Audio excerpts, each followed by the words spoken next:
بسم الله الرحمن الرحیم. به نام الله که بخشاینده و با رحمت است. الهاکم التکاثر. فزون طلبی شما را سرگرم ساخت و از حقایق دور کرد. حتی زرتم المقابر. تا آنجا که به سراغ قبرها رفتید و مرده شماری کردید. کلا سوف تعلمون. این چنین نیست که پنداشته اید. به زودی حقیقت را خواهید فهمید.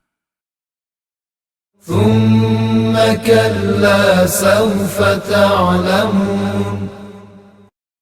باز این چنین نیست که پنداشته اید. به زودی حقیقت را خواهید فهمید.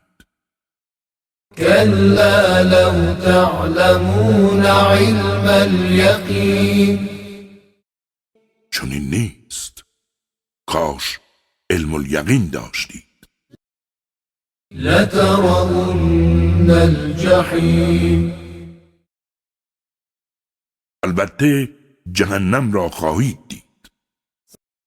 ثم لترونها عین الیقین. آنگاه به چشم یقین آن را خواهید دید.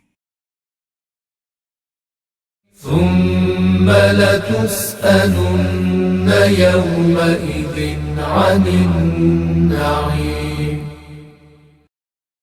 سپس همه شما در مورد نعمتهایی که از آن برخوردار بودید بازخواست خواهید شد. راست گفت خداوند بلند مرتبه و عظیم.